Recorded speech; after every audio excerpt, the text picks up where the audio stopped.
और नंदू। एक एक करके इन्हीं सपनों को हम साकार कर रहे हैं।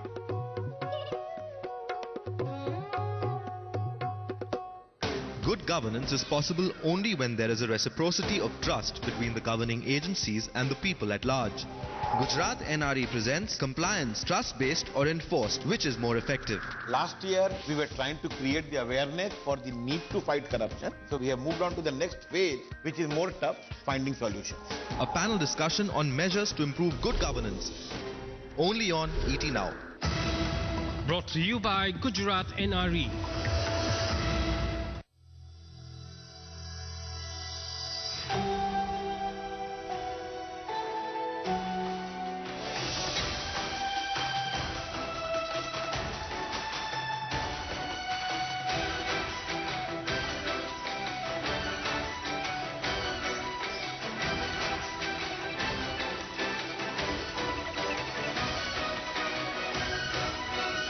Aditya Birla Group, taking India to the world.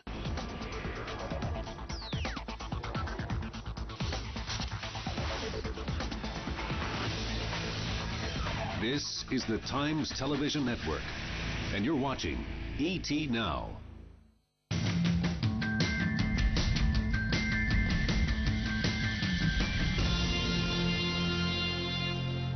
On the occasion of the 22nd World Congress of IOD, I would like to extend my heartiest felicitations and greetings to all of you. I have the pleasure of opening the deliberations for all of you today and tomorrow in the emerging hub of industrial growth that is Bangalore. I have now, in the finest Indian tradition, I'll request Honorable Justice Venkatachalaya to please light the lamp.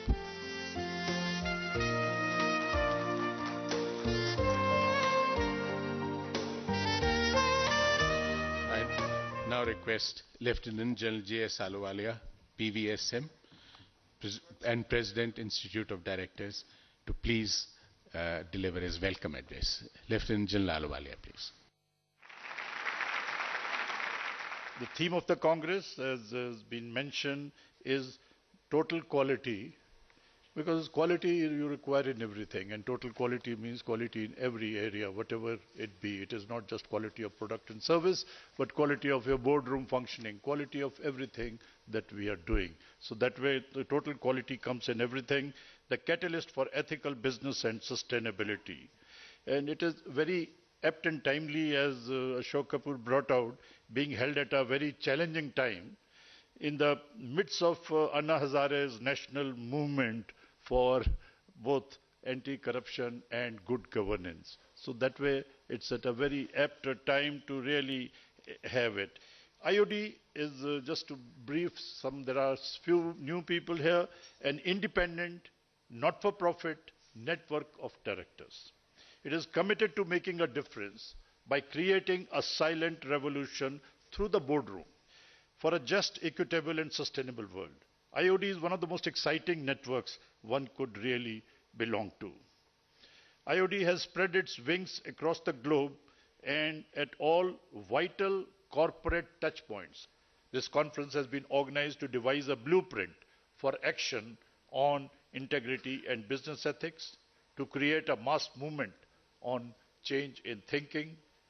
Winners don't do different things. They do things differently. And wish you all a very useful convention. Thank you. I have pleasure now in inviting Honorable Justice M.N. Venkatachalaya, Chairman IOD Advisory Council and former Chief Justice of India, to kindly deliver his address. 10 years from now, society will be totally different from the one we live in. The pace of science, the pace of technology, and their effect on the economy and the social order will be so marked that humanity will flounder in handling matters that arise out of the interface between pace of science on one hand and society and its known standards of morals on the other. Many products will become obsolete. New sources of energy will come in. The changes will be so rapid that one has to be so creative in inventing and developing responses to the challenges of the change. Even if you apply time-tested methods, it will not guarantee success. But one business manager said, if you don't do it, it will guarantee failure. The whole problem is the Homo economicus dominates the spirit of the Homo sapien. This dilemma has to be resolved, and I'm sure you will do it brilliantly and earn the gratitude of humanity. Thank you very much.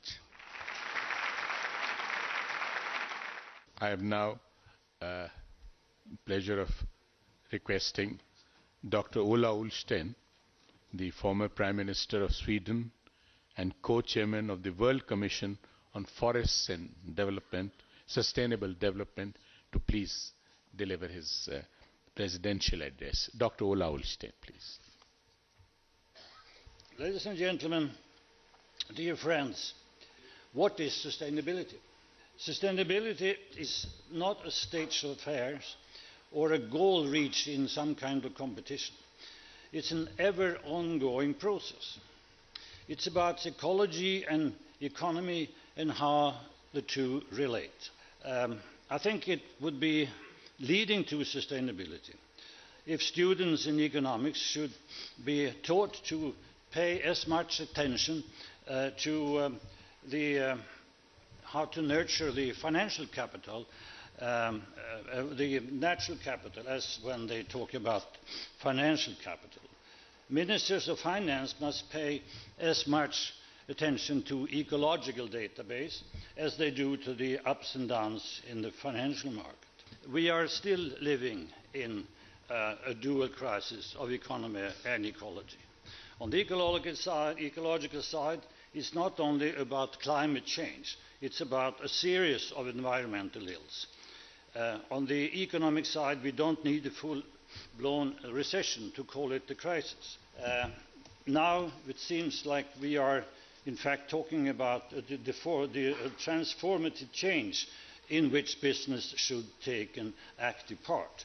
And that change will come, and I think business should be in the forefront of making it come about. Thank you very much. Now I have pleasure in inviting Mr. T.V. Mohandas Pai.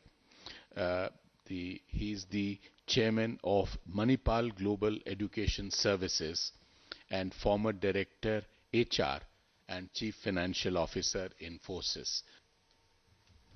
The global financial crisis has exposed the weaknesses in corporate organizations around the world. It has brought down everybody to ground reality to understand how business is run and how business impacts the globe. There was a time when one company ruled a fair part of the world. And today corporate organizations have come to a stage when they indeed rule the economic conditions around the world, and they also manage to control governments. They fund political parties, they make sure right policies are done for them, and they're in a position to destroy the well-being of 7 billion people on this planet. During the global financial crisis, we found the financial sector, a sector built upon the real economy, becoming predominant.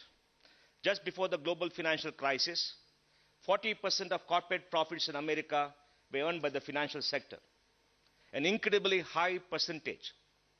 And finance is an enabler. It is not the mainstream business. The mainstream business comes from other areas. And this happened because of the last 15 years, globally, regulations were relaxed. The risk in the system was enhanced because nobody understands global risk. Commodities are traded in markets. Commodities that you buy, oil, food grains, copper, are traded more by hedge funds, by investors, than consumed by corporate organizations. And these hedge funds determine commodity prices and the lives of millions of people on the planet. So we need better regulation, better enforcement of regulations. I would say better enforcement rather than regulations. Eternal vigilance is the price of liberty. You taught us this, Chief Justice. Colleges, you taught us. Eternal vigilance. And if shareholders want corporate organization to do well, and we as citizens want corporate organization to do well, then eternal vigilance is required. People in this room, people on this dais have to stand up for the truth, have to stand up and talk, have to analyze, have to point out what is wrong, have to be the mirror to the rest of the country. And the mirror has to expose everybody else. Thank you very much.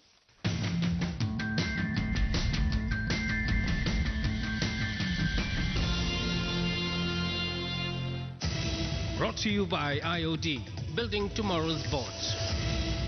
M-commerce can be used by the insurance industry for greater penetration, cost effectiveness and payment convenience. HSBC presents next-gen financial services automation in commerce insurance services. In a country like India where banking is still growing up, it's important that payment infrastructure is well coordinated. A panel discussion on utilizing M-commerce to increase the outreach of insurance services. Only on ET Now. Brought to you by HSBC, best domestic cash management bank in India. Good morning, Rahul. Morning. आप fit हैं, but is your mouth healthy? Yes, of course. Healthy mouth germ buildup से free होता है. Let's check.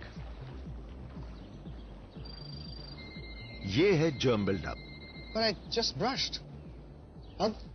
Try new Colgate Total. ये germ buildup को 90% तक कम करता है और लगातार 12 घंटे काम करता है. Colgate Total से brush कर रहे हो? Yes, every day. Now your mouth looks healthy. Wow, much less germs. Now my mouth is as healthy as I am. Colgate Total, 12-hour protection for a healthy mouth.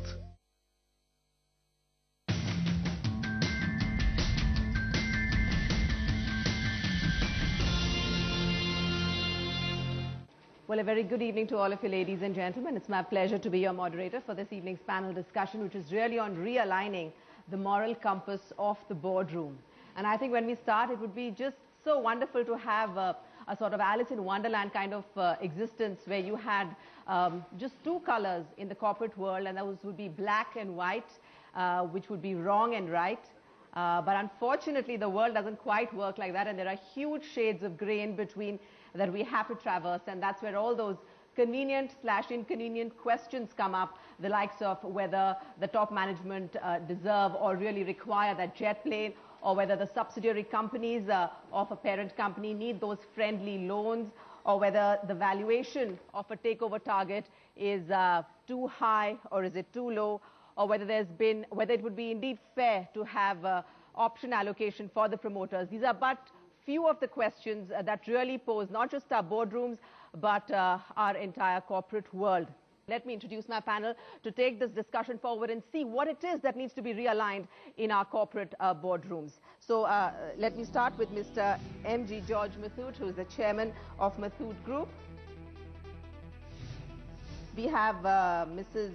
Hema Ravichandran, who is the independent director of Marico and Titan Industries.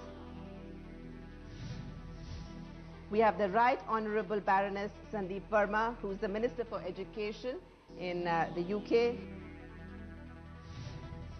We have Mr. Ravi Chaudhary, Chairman, CNext Consulting and Investments. And we have Mr. N.R. Mohanty, who's Chairman and Managing Director of Textron India. So, ladies and gentlemen, welcome to this panel discussion. The first question of really, at this point, really is, if you had to say what is wrong with the Indian corporate boardroom, what would it be? Mr. Muthoot, let's start from you. Yes. First of all, an independent director has to be independent. He should not be moving this side or that side with the management or with the board of directors. First of all, they have to be given an education what they have to do also. Probably many of the independent directors get into a board without knowing what exactly their job is. So they do not go into the things. There are things which they should know and they should not. They should ask, they should not ask. For example, basic things, strategies of the company and main policies of the company. These are all forgotten and they are sitting in the board just for the namesake. That's the problem according to me. I'll come to you, Hema. And the question really, as we said, is the directors, independent directors need to know what they're doing. So by default, does that automatically assume that directors at this point of time don't know what they're doing? Kamini, let me step back a little bit. And, to your first question, what are some of the challenges that we are seeing today in the boardroom. If you look at independent directors, I think there are 4 broad areas that they need to contribute in. First is the strategy of the organization. So whether it's long-term, short-term areas that they need to contribute in. First is the strategy of the organization. So whether it's long-term, short-term, what is the business, the internal realities, the external realities, fighting these conflicts. The second issue is the whole issue of governance. The risks, the financial controls, the financial audit, compliance, especially global compliance, that whole space. The third, and this is something very close to my heart, having come from the area of human resources and human capital management, is the whole space of performance management for senior leadership and for the organization. How do you set goals? How do you measure success? How do you create a high-performance work ethic in the organization? And finally is the talent pipeline, succession planning for the CEO as well as the senior leadership in that role. Now, if you take all of these 4 areas, I think there are miles to go before we sleep kind of situation where independent directors and the board need to play. Well, Mr. Chaudhary, do you agree that all of this is actually being done at this point of time? Are the hard questions being asked in the boardrooms? Well, actually, in India as anywhere else in the world, we have examples of the world's best examples of corporate governance and also the world's worst examples of corporate governance. Our focus today is the concern that the really good are very few and the majority comprise where the governance is low. Now, you mentioned about eminence in the board. I think it's patently clear from what the comments have been that eminence is not synonym with competence that we need in our corporate boards. And your question about independent directors in a board, Mr. Masood mentioned, I have held the view that if a company decides to go public, irrespective of its quantum of equity, the majority must be independent directors. And the chairman must be an independent director. It is an interesting thought, but is that something that's really practical in the world of today? What would the chairman's point of view be? Mr. Mohanty, if you had to take the other side, because it's always easy to say that this needs to be done. It's almost like a diet that you want to follow when you want to lose weight, that you need to do all of this. But really, can you do any of it? Can you even do 10% of it? If you could indeed, that would be really a very happy place that you would be sitting in. So it's nice to put points 1 to 5, but how much of it can you implement? That's true. As a matter of fact, I have got a total different opinion about totally different view about this question itself. I mean, is it that the picture what we are projecting today, that everything is wrong in the Indian corporate, everything wrong with the Indian board today? As a matter of fact, Indian corporates today, I think many of us will agree that they have made tremendous impact on the Indian economy today. Tremendous impact. When I'm saying so, there are aberrations, there are problems. Yes, it is a learning for every one of us. We have to learn from this episode and try to improve upon it. The outside view on this, Baroness Verma, how do you read the Indian boardroom? Do you see it any different from the global boardroom? First of all, I don't. I think the difficulties that have been raised by the last speaker are relevant to whatever boardroom in anywhere in the world. I think most boardrooms, considering the economic difficulties we have in the Western world at the moment, show that boardrooms haven't functioned as they should have functioned. And there are a number of reasons for that, and 1 or 2 of them have been pointed out by you already. And one of them is that information comes to independent directors, we call them non-executive directors, a little late in the day, so there is not enough time for scrutiny. But I would like to say that I agree with Mr. Mahood that there are independent directors who may not be well informed of what is actually expected of them when they are put on boards, and are often then resistant or hesitant to challenge people they believe know what they're doing. I mean, for us, we have the banking crisis, which has created a real soul-searching moment for the Western world on how do we look at decision-making at the top, and who then is actually responsible for when things go completely out of control. I don't believe that non-directors should be part of the strategy. That is not, I believe, their job.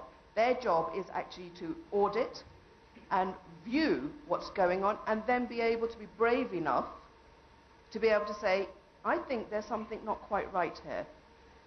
I think that is the key. With that, I think we'll bring this panel discussion to a close. I'd like to thank all my panelists really for a very interesting panel discussion, and really realignment of the moral compass of the boardroom is something that we're seeing evolving today, and in days to come, it's only going to get better. With that, we'll just close the session. Thank you so much for your time and patience, ladies and gentlemen.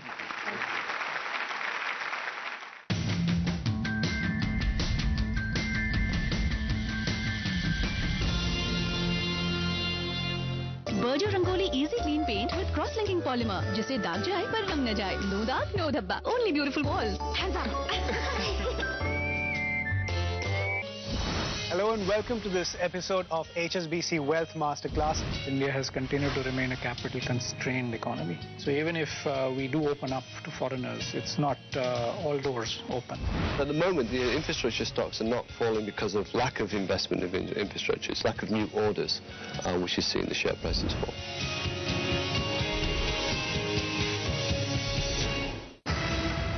Brought to you by HSBC. Hi, I'm Radha. My name's Gurja. I'm from India. We've travelled north to south and it's just been breathtaking. This experience has been phenomenal.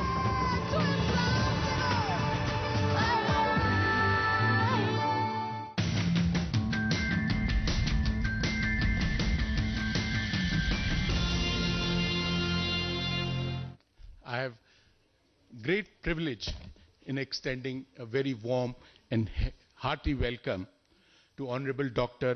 M. Veerappa Moily, the Union Minister for Corporate Affairs, Government of India, who has come all the way from Delhi to be with us today and personally present the Golden Peacock Awards to the winners. We are really grateful to him.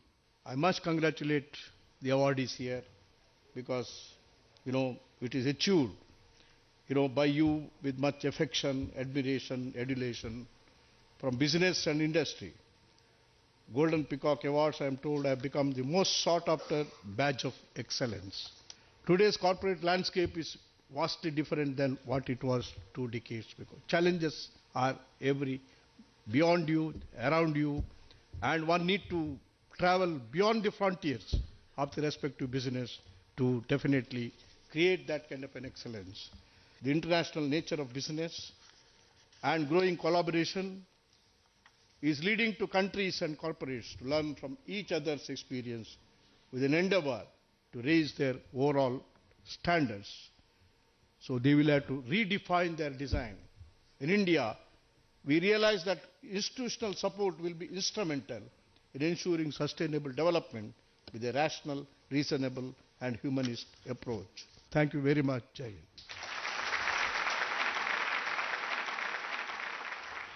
Now we will first have the 3 leadership awards that are being given this year. The first is the MG George Mathur, Chairman, Mathur Group, Golden Peacock Award for Business Leadership 2011.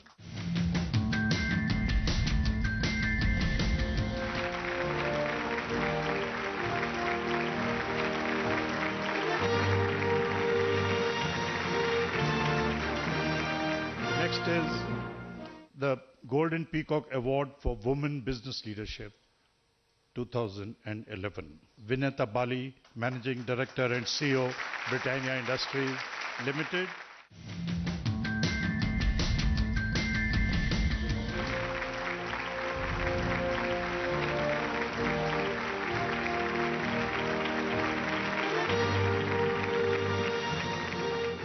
Right, the third and the last leadership thing, the Golden Peacock Lifetime Achievement Award for Education and Healthcare Services.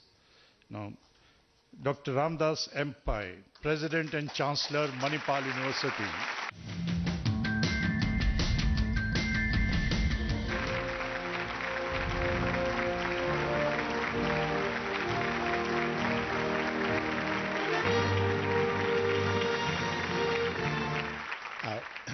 I have great pleasure now in announcing the Golden Peacock National Quality Awards 2011. The award for large enterprises goes to Tata Motors Limited, Lucknow.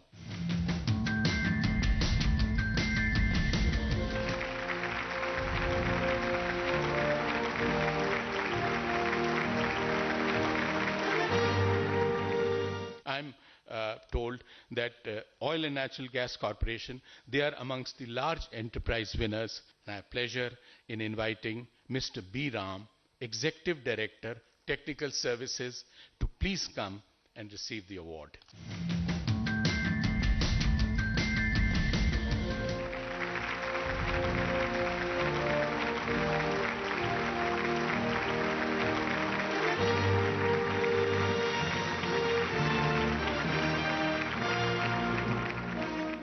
The next winner amongst the large enterprises is Bharti Airtel.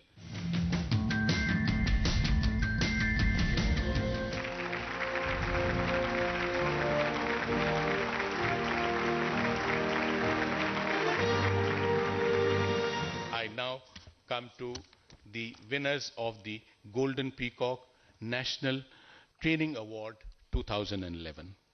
The first category is one of employers. Dell Global CSMB Sales Training and Development, Miss Deirdre Mooney, Miss Lynn Canstrat. They are both directors in the design and strategy, and Mr. B. Verghese.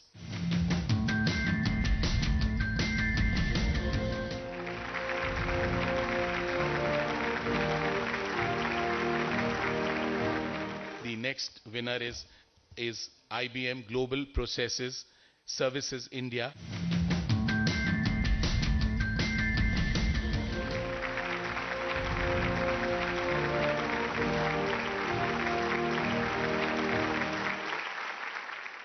I would now request TCS BPO.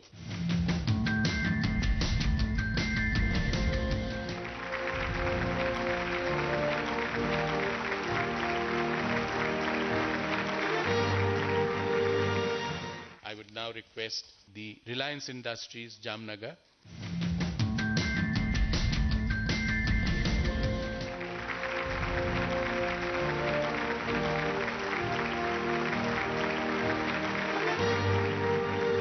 I would now request Larsen and Toubro.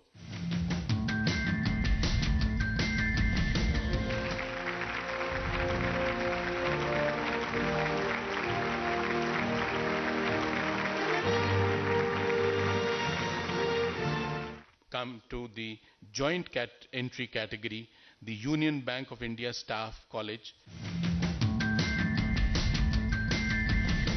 Shri M.V. Nair, Chairman and Managing Director.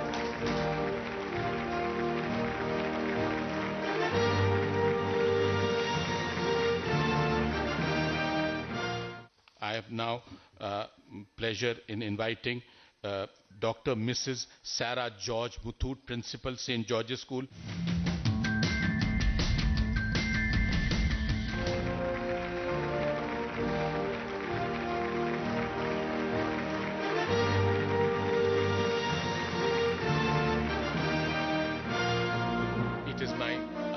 I'm grateful and I must congratulate all the winners of the Golden Peacock Awards.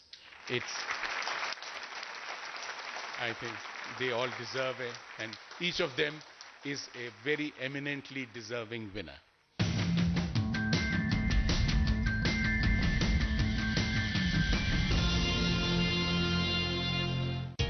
Foreigners' activity, if you think the start of the year is like this, I think there is a lot more for the rest of the year. It seems that they are in the mood to allocate a lot more to India. It is on us now, with the budget and post-election and all, to sustain this flow and attractiveness of Indian markets. Ramdeo Agrawal analyzes the market trends on Market Makers only on ET Now.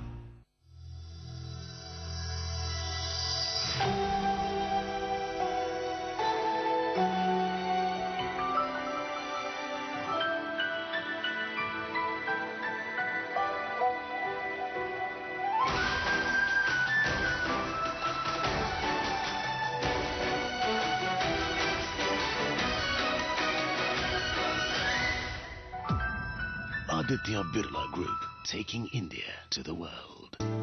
Protect your family in quick, easy steps at hdfclife.com.